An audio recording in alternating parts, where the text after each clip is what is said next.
ಅವಾಗಿಂದ ಕೇಳ್ತಿದ್ರು ನಿಮ್ಮ ಬಗ್ಗೆ. ಆ್ಯಂಡ್ ಖುಷಿ ಮತ್ತೊಂದು ಏನು ಅಂತಂದರೆ, ಝೀಬ್ರಾ 22ನೇ ತಾರೀಕು ರಿಲೀಸ್ ಆಗ್ತಾ ಇರೋದು. ಬೇಜಾನ್ ಖುಷಿ ವಿಷಯಗಳನ್ನ ಕೊಡ್ತಾ ಇದ್ದೀರಾ. ಅಂದರೆ ಇಡೀ ರಾಜ್ಯವೇ ಖುಷಿ ಪಡುವಂಥ ಸುದ್ದಿಗಳನ್ನು ಕೊಡ್ತಾನೇ ಬಂದಿದ್ದೀರಾ. ಏನು ಹೇಳೋದಕ್ಕೆ ಇಷ್ಟಪಡ್ತೀರಾ ಸರ್? ಹೌ ಯು ಫೀಲಿಂಗ್ ನಾವು? ಎಲ್ರಿಗೂ ನಮಸ್ಕಾರ. ಚೆನ್ನಾಗಿದ್ದೀರಾ? ಮೊದಲು ಝೀಬ್ರಾ ಬಗ್ಗೆ ಮಾತಾಡ್ಬಿಡ್ತೀನಿ. ಕೆಪಾಸಿಟಿ ಅಂದರೆ ಏನು ಅಂತ ಈ ಸಿನಿಮಾ ನೋಡಿದ್ಮೇಲೆ ನಿಮಗೆ ಗೊತ್ತಾಗುತ್ತೆ. ನಮ್ಮ ಫ್ರೆಂಡು ಬ್ರದರ್ ಸತ್ಯದೇವ್ಗೆ ಒಂದು ಥ್ಯಾಂಕ್ಸ್ ಹೇಳ್ತೀನಿ. ಈ ಸಿನಿಮಾಗೆ ನನಗೆ ಕಾಲ್ ಮಾಡಿದ್ದು ಸತ್ಯ. ನನಗೆ ನಾಗಶೇಖರ್ ಅವರು ಒಂದು ಸರಿ ಫೋನಲ್ಲಿ ಮಾತಾಡ್ಸಿದ್ರು ಅಷ್ಟೇ. ಇಲ್ಲಿ ನಿಮ್ಮ ಥರನೇ ಒಬ್ಬರು ಆ್ಯಕ್ಟ್ರ್ ಇದ್ದಾರೆ, ನಿಮ್ಮ ಥರನೇ ಒಂದು ಜರ್ನಿ ಇದೆ, ಒಂದು ಹಾಯ್ ಹೇಳಿ ಅಂಥೇಳಿ. ಅದಾಗಿ ಸ್ವಲ್ಪ ದಿನಕ್ಕೆ ಸತ್ಯ ಕಾಲ್ ಮಾಡಿದ್ದು ನನಗೆ. ಒಂದು ಒಳ್ಳೆ ಕಥೆ ಇದೆ, ದನ ಕೇಳು, ನಿಂಗೆ ಇಷ್ಟ ಆದರೆ ಮಾಡು ಅಂತ. ನನಗೆ ಕತೆ ಕೇಳಿ ಭಾಳ ಇಷ್ಟ ಆಯಿತು. ಅದಾದಮೇಲೆ ಸೆಟ್ಗೆ ಹೋದಾಗ ನಾನು ಸತ್ಯನ ಫಸ್ಟ್ ಟೈಮ್ ಮೀಟ್ ಮಾಡಿದ್ದು. ಮೊದಲನೇ ಸರಿನೇ ಒಂದು ಭೇಟಿಲಿ ಕನೆಕ್ಟ್ ಆಗ್ತಾರಲ್ಲ, ಆ ಥರದ್ದೊಂದು ಜೀವ. ವೆರಿ ಸಿಂಪಲ್, ಆರ್ಗ್ಯಾನಿಕ್, ತುಂಬ ಹಂಬಲ್ ಆಗಿ ತನ್ನ ಕೆಲಸಕ್ಕೆ ತುಂಬ ಶ್ರದ್ಧೆಯಿಂದ ನ್ಯಾಯ ಸಲ್ಲಿಸುವಂಥ ಒಬ್ಬರು ಆ್ಯಕ್ಟ್ರ್ ಅಂತ ಅನ್ನಿಸ್ತು, ಒಬ್ಬ ಒಳ್ಳೆ ಮನುಷ್ಯ ಅಂತ ಅನ್ನಿಸ್ತು. ಅಲ್ಲಿಂದ ಕನೆಕ್ಟ್ ಆಗಿದ್ದು, ಅಲ್ಲಿಂದ ಈ ಸಿನಿಮಾ ಜರ್ನಿ ಶುರುವಾಗಿದ್ದು.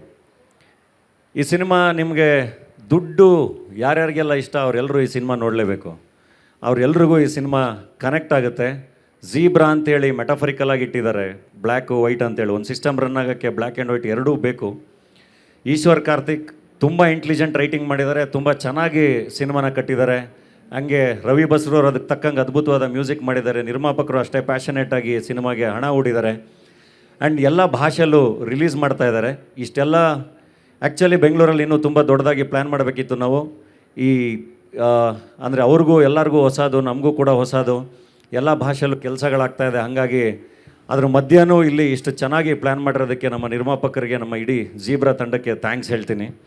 ಮಿಸ್ ಮಾಡಿದೆ ಸಿನಿಮಾ ನೋಡಲಿ. ಆಗಲೇ ಅಮೃತ ಅವ್ರು ತುಂಬ ಒಳ್ಳೆ ಮಾತು ಹೇಳಿಲ್ಲ. ಅಮೃತ, ನೀವು ಈ ಸಿನಿಮಾಗೆ ಎಕ್ಸ್ಪೆಕ್ಟೇಷನ್ಸ್ ಇಟ್ಕೊಬನ್ನಿ, ಅದನ್ನು ನಾವು ಪೂರೈಸ್ತೀವಿ ಅಂತ ಹೇಳಿ. ನೀವು ಎಷ್ಟು ಎಕ್ಸ್ಪೆಕ್ಟೇಷನ್ಸ್ ಇಟ್ಕೊಂಬಂದ್ರೂ ಆ ಸಿನಿಮಾ ಅದನ್ನು ಪೂರೈಸುತ್ತೆ ಪ್ರತಿಯೊಂದು ಹಂತದಲ್ಲೂ. ನಾಗಭೂಷಣ್ ಹೇಳ್ದಂಗೆ ನೀವು ಒಂದು ನಿಮಿಷ ಆ ಕಡೆ ಈ ಕಡೆ ತಲೆ ಆಡಿಸಿದ್ರೆ, ಒಂದು ನಿಮಿಷ ಫೋಕಸ್ ಕಳ್ಕೊಂಡ್ರೆ ಸಿನಿಮಾನ ಮತ್ತೆ ನೋಡಬೇಕಾಗತ್ತೆ. ಅಷ್ಟು ಚೆನ್ನಾಗಿ ಲಿಂಕ್ಗಳಿದೆ. ಮಿಸ್ ಮಾಡ್ದಂಗೆ ಫೋಕಸ್ ಮಾಡಿ ಸಿನಿಮಾನ ನೋಡಿ.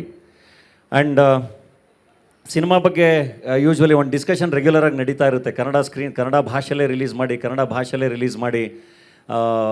ಭಾಷೆಯಲ್ಲೇ ಬೇರೆ ಭಾಷೆಯಲ್ಲಿ ಮಾಡಿರೋ ಸಿನಿಮಾಗಳನ್ನ ಕನ್ನಡ ಡಬ್ಡ್ ವರ್ಷನ್ನೇ ಜಾಸ್ತಿ ನೋಡಬೇಕು ಅಂತ. ಶಶಾಂಕ್ ಹೇಳಿದ್ದು, ನೀವು ಸಪ್ಲೈ ಮಾಡಿ ಡಿಮ್ಯಾಂಡ್ ಬಂದೇ ಬರುತ್ತೆ ಅಂತ. ಆ್ಯಕ್ಚುಲಿ ಅದು ಕರೆಕ್ಟು. ನಾನು ಇನ್ನೊಂದು ಹೇಳ್ತೀನಿ, ನೀವು ಡಿಮ್ಯಾಂಡ್ ಮಾಡಿದ್ರೆ ಸಪ್ಲೈ ಬಂದೇ ಬರುತ್ತೆ ಅಂತ. ನೀವು ಹೋಗಿ ಕನ್ನಡ ವರ್ಷನಲ್ಲೇ ಸಿನಿಮಾಗಳನ್ನ ನೋಡೋಕ್ಕೆ ಶುರು ಮಾಡಿದ್ರೆ ಸ್ಕ್ರೀನ್ಗಳಿಗೆ ಆವಾಗ ಕನ್ನಡ ವರ್ಷನ್ನ ಜಾಸ್ತಿ ಮಾಡ್ತಾರೆ. ಅದು ಬಿಟ್ಟು ನಾವು ಬೈಕೊಂಡ್ ಕೂರೋದ್ರಿಂದ ಏನೂ ಆಗಲ್ಲ. ಸೊ ತೆಲುಗು ಕನ್ನಡ ಎರಡರಲ್ಲೂ ರಿಲೀಸ್ ಆಗ್ತಾಯಿದೆ.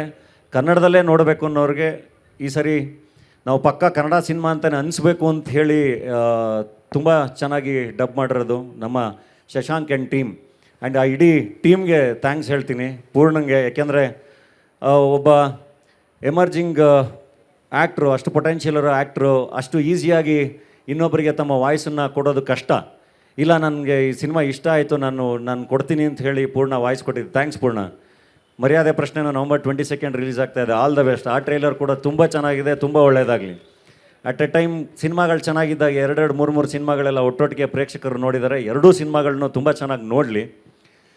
ಆ್ಯಂಡ್ ಸ್ಪರ್ಶ ಇರ್ಬೋದು. ಆ್ಯಂಡ್ ಇನ್ನೊಂದು ಸ್ಪೆಷಲ್ ಮೆನ್ಷನ್ ಮಾಡಲೇಬೇಕು, ನವೀನ್ ಕೃಷ್ಣ ಅವರು. ಸುನೀಲ್ ಅವ್ರಿಗೆ ವಾಯ್ಸ್ ಕೊಟ್ಟಿರೋದು ನಮ್ಮ ಕನ್ನಡದ ಇನ್ನೊಬ್ಬರು ಅದ್ಭುತ ಕಲಾವಿದರು ನವೀನ್ ಕೃಷ್ಣ ಅವರು. ಅವ್ರಿಗೊಂದು ಸ್ಪೆಷಲ್ ಥ್ಯಾಂಕ್ಸ್.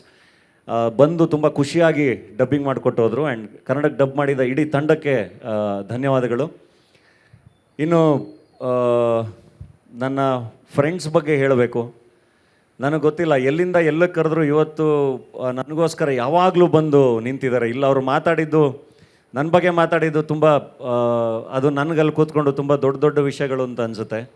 ನನಗೋಸ್ಕರ ಅವರೆಲ್ಲ ಯಾವಾಗಲೂ ಬಂದಿದ್ದಾರೆ. ನವೀನ್ ಶಂಕರ್ ಇರಲಿ, ಸಪ್ತಮಿ, ಅಮೃತ, ಸತೀಶ್, ನಾಗಭೂಷಣ್, ಪೂರ್ಣ, ಇನ್ನೂ ಸಾಕಷ್ಟು ಜನ ಗೆಳೆಯರಿದ್ದಾರೆ. ನನಗೋಸ್ಕರ ಯಾವತ್ತೂ ನೀವು ಬಂದಿದ್ದೀರಿ. ಇಲ್ಲಿಂದ ದಾವಣಗೆರೆಗೆ ಬಂದಿದ್ದೀರಾ, ಊರಿಗೆ ಬಂದಿದ್ದೀರಾ. ನಾನು ಒಂದೊಳ್ಳೊಳ್ಳೆ ಸಿನಿಮಾ ಕರೆದಾಗೆಲ್ಲ ಬಂದಿದ್ದೀರಾ. ಐ ಡೋಂಟ್ ನೋ, ನನಗೆ ಥ್ಯಾಂಕ್ಸ್ ಹೇಳೋಕ್ಕೆ ಗೊತ್ತಿಲ್ಲ. ಬಟ್ ಒಂದಂತೂ ಪ್ರಾಮಿಸ್ ಮಾಡ್ತೀನಿ, ನೀವು ಯಾವತ್ತೇ ಎಲ್ಲಿ ಕರೆದ್ರು, ಏನಕ್ಕೆ ಕರೆದ್ರು, ನಾನು ಇದ್ದೇ ಇರ್ತೀನಿ ಜೊತೆಗೆ. Thanks for that. ನಾನು ಯಾವಾಗಲೂ ಹೇಳ್ತಾ ಇರ್ತೀನಿ, once A family is always A family ಅಂತ. ಅದರಲ್ಲಿ ಜಗಳಗಳಾಗುತ್ತೆ, ಅದರಲ್ಲಿ ಸರಿ ತಪ್ಪುಗಳಾಗುತ್ತೆ.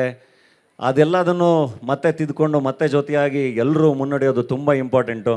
ಇವತ್ತು ಆ ಥರದ್ದು ನಮ್ಮ ಕುಟುಂಬಕ್ಕೆ ಅಲ್ಲಿಂದ ಸತ್ಯದೇವ್ ಕೂಡ ಬಂದಿದ್ದಾರೆ. ಸೊ ಅವರು ಕೂಡ ನಮ್ಮ ಫ್ಯಾಮಿಲಿನೇ. ಆ್ಯಂಡ್ ವಿಜಯ್ ಸರ್ ಬಗ್ಗೆ ಅವರು ಹಿರಿಯರು, ಆ ಪ್ರೀತಿ, ಆ ಗೌರವ ಅದು ಯಾವಾಗಲೂ ಇದ್ದೇ ಇರುತ್ತೆ. ಅದನ್ನು ಮೀರಿ ಅವರು ತುಂಬ ಒಳ್ಳೆ ಇಲ್ಲ ನಾನು ಅಲ್ಲಿಗೆ ಬರ್ತಾ ಇದ್ದೆ. ಸೊ ನಾನು ಹೇಳ್ತಿರೋದು ಸೀನಿಯಾರಿಟಿ ವೈಸ್ ಆಗಲಿ ಅಥವಾ ಎಕ್ಸ್ಪೀರಿಯನ್ಸ್ ವೈಸ್ ಆಗಲಿ ಎಲ್ಲದರಲ್ಲೂ ಅವರು ದೊಡ್ಡವರು. ಬಟ್ ತುಂಬ ಪರ್ಸ್ನಲ್ಲಾಗಿ ಯಾವಾಗಲೂ ತುಂಬ ಒಳ್ಳೆ ಫ್ರೆಂಡ್ ಅವರು. ಏನಕ್ಕಾದರೂ ಇಮಿಡಿಯೇಟಾಗಿ ಕಾಲ್ ಮಾಡ್ಬೋದು, ಏನನ್ನಾದರೂ ಜೊತೆಗೆ ಹಂಚ್ಕೋಬೋದು. ಆ ಥರದ್ದು ತುಂಬ ಒಳ್ಳೆ ಫ್ರೆಂಡು. ಇವತ್ತು ನಾನು ಹೇಳಿದೆ, ಸರ್ ಅಲ್ಲಿ ಚಿರಂಜೀವಿ ಸರ್ ಬಂದು ಮಾಡಿದ್ದಾರೆ, ಇಲ್ಲಿ ನೀವು ಬಂದು ಮಾಡಿಕೊಡ್ಬೇಕು. ಅಲ್ಲಿಂದ ಎಲ್ಲ ನಾವು ತೆಲುಗುಯಿಂದನೂ ಎಲ್ಲ ಬಂದಿರ್ತಾರೆ, ಸತ್ಯದೇವ್ ಎಲ್ಲ ಬಂದಿರ್ತಾರೆ. ಒಂದು ಎಕ್ಸ್ಪೆಕ್ಟೇಷನ್ಸ್ ಇರುತ್ತೆ, ನಮ್ಮ ಕಡೆಯಿಂದ ದೊಡ್ಡವ್ರು ಯಾರಾದರೂ ಇರಲೇಬೇಕು ಅಂತ. ಇನೋವೇಟಿವ್ ಫಿಲ್ಮ್ ಸಿಟಿಲಿ ಶೂಟಿಂಗ್ ಮಾಡ್ತಾ ಇರ್ತೀನಿ, ಹೆಂಗೆ ಬರೋದು, ಲೇಟ್ ಆಗಿಬಿಡುತ್ತಲ್ಲ, ಮೆಟ್ರೋದಲ್ಲಿ ಬಂದ್ಬಿಡ್ಲಾ ಅಂತ. ಅವರು ಇಷ್ಟು ದೂರ ಬರೋಕ್ಕೆ ನಾನು ಮೆಟ್ರೋದಲ್ಲಿ ಬಂದ್ಬಿಡ್ತೀನಿ, ಅಲ್ಲೆಲ್ಲರೂ 10 ಸ್ಟಾಪಿಂದ ಪಿಕ್ ಮಾಡಿಸು ಅಂತ. ಅಂದರೆ ಜೊತೆಗೆ ನಿಂತ್ಕೋಬೇಕು ಅಂದಾಗ ಅಷ್ಟು ಚೆನ್ನಾಗಿ ಜೊತೆಗೆ ನಿಂತ್ಕೊಳ್ಳೋದು. ಸೊ ಅವ್ರಿಗೆ ನಾನು ಹೆಂಗೆ ಥ್ಯಾಂಕ್ಸ್ ಹೇಳಬೇಕು ಗೊತ್ತಿಲ್ಲ. ಮೊನ್ನೆನೂ ಅಷ್ಟೇ ಒಂದು ಇನ್ಸಿಡೆಂಟ್ ಆದಾಗ ಇಲ್ಲದನ್ನು ಹೋಗಿ ಬರೋಣ ಅಂಥೇಳಿ ಅವರೇ ಬೆಳಗಿಂದ ಸಂಜೆವರೆಗೂ ನಮ್ಮನ್ನು ಜೊತೆಗೆ ನಿಲ್ಲಿಸ್ಕೊಂಡು ಅದೆಲ್ಲದನ್ನು ಸಾಲ್ವ್ ಮಾಡಿ ಮುಗಿಸ್ಬಿಟ್ಟು ಬಂದರು. ಸರ್ ಸ್ಪೆಷಲ್ ಥ್ಯಾಂಕ್ಸ್ ಸರ್ ಅದಕ್ಕೆಲ್ಲದಕ್ಕೂ. ಯಾಕೆಂದರೆ ಕೆಲವೊಂದು ಪರಿಸ್ಥಿತಿಗಳಲ್ಲಿ ಅನುಭವ ಇಲ್ಲ ಅಂದಾಗ ನಮಗೆ ನಿಭಾಯಿಸೋದು ಕಷ್ಟ ಆಗುತ್ತೆ. ನಾವೇನೇ ಎಷ್ಟೇ ಮೆಚ್ಯೂರ್ಡಾಗಿ ಬಿಹೇವ್ ಮಾಡ್ಬೋದು, ಮಾತಾಡ್ಬೋದು ಎಲ್ಲ, ಬಟ್ ಅನುಭವ ಇದೆಯಲ್ಲ ತುಂಬ ಇಂಪಾರ್ಟೆಂಟ್ ಆಗುತ್ತೆ. ಅವರ ಅನುಭವ ತುಂಬ ಸರಿ ಬೇರೆ ಬೇರೆ ವಿಷಯಗಳಲ್ಲಿ ತುಂಬ ಚೆನ್ನಾಗಿ ನಮಗೆ ನಿಂತಿದೆ. ನಾನು ಇವತ್ತಿಗೂ ನೆನೆಸ್ಕೋತೀನಿ. ನನಗೆ ಮೊನ್ನೆ ಬೈರತಿ ರಣಗಳಲ್ಲಿ ಮಾತಾಡಬೇಕಾದ್ರೂ ನೆನಪಾಗ್ತಾಯಿತ್ತು. ನಮ್ಮ ಬಡವ ರ್ಯಾಸ್ಕಲ್ಗೆ ಎಷ್ಟು ಪರ್ಸ್ನಲ್ಲಾಗಿ ಎಲ್ಲರೂ ಬಂದು ನಿಂತ್ಕೊಂಡು ಅವತ್ತು ಈವೆಂಟ್ನ ಎಷ್ಟು ಸಕ್ಸಸ್ಫುಲ್ ಮಾಡಿದ್ರು. ಆ್ಯಂಡ್ ಪರ್ಸನಲ್ಲಾಗಿ ಆ ಸಿನಿಮಾ ಗೆಲ್ಲಬೇಕು ಅಂತ ತುಂಬ ಚೆನ್ನಾಗಿ ನಿಂತ್ಕೊಂಡ್ರು. ಅದೆಲ್ಲದು ಅದ್ರ ಬಗ್ಗೆ ಮಾತಾಡೋಕ್ಕೆ ಐ ಡೋಂಟ್ ನೋ. ಅಂದರೆ ಏನಪ್ಪ ಇವನು ಪ್ರತಿ ಸರಿ ಎಲ್ಲರ ಬಗ್ಗೆನೇ ಹೆಂಗೆ ಮಾತಾಡ್ತಾನೆ ಅಂತ ಅನಿಸುತ್ತೆ. ಬಟ್ ಹಂಗಲ್ಲ ಅದು. ಅಂದರೆ ಸಂಬಂಧಗಳನ್ನ ಯಾವಾಗಲೂ ಸೆಲೆಬ್ರೇಟ್ ಮಾಡಬೇಕು.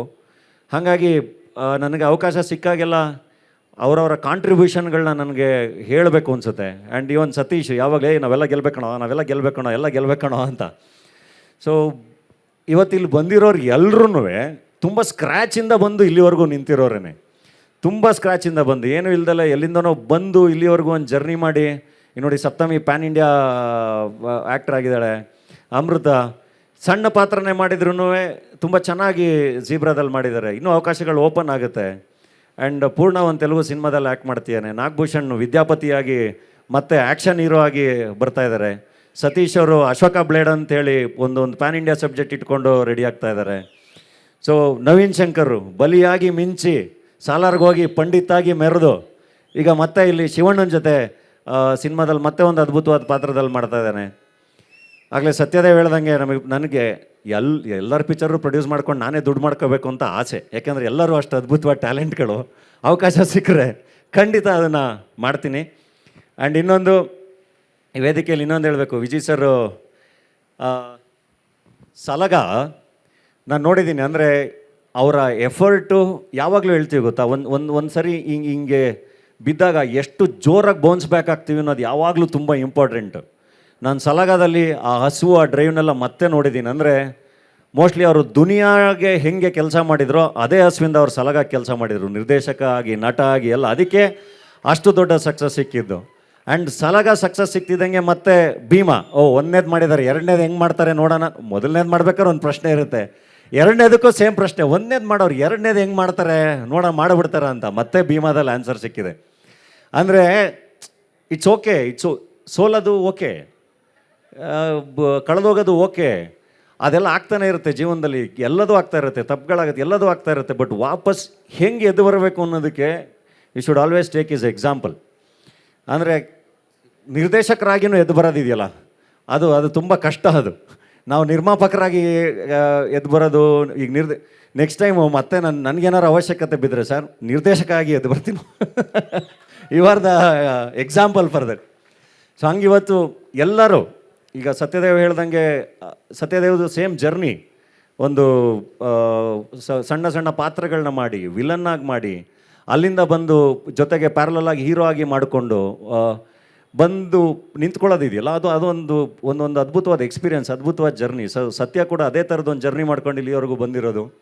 ಸೊ ಇವತ್ತೆಲ್ಲ ಸೇರಿಕೊಂಡು ಝೀಬ್ರಾ ಅನ್ನೋ ಒಂದು ಸಿನಿಮಾನ ನಿಮ್ಮ ಮುಂದೆ ತರ್ತಾ ಇದ್ದೀವಿ. ಅದಕ್ಕೆ ಸಪೋರ್ಟ್ ಮಾಡೋಕ್ಕೆ ಎಲ್ಲರೂ ಬಂದಿದ್ದಾರೆ.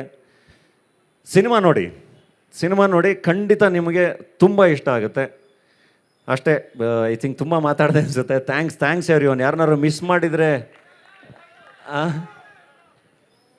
ಡೈಲಾಗಿಂದನೇ ಶುರು ಮಾಡೋಣಲ್ಲ, ಝೀಬ್ರಾದ ಹೇಳ್ಬಿಟ್ಟು.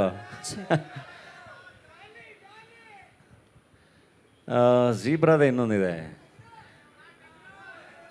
ನಿನಗೆ ಒಂದು ಮಾತು ಹೇಳ್ತೀನಿ ಸೂರ್ಯ, ನಿನಗೆ ವಾರ್ನಿಂಗ್ ಕೊಡೋ ಕೆಪಾಸಿಟಿ ಇರೋರಿಗೆ ಸಜೆಷನ್ಸ್ ಕೊಡಬಾರ್ದು ಅಂತ.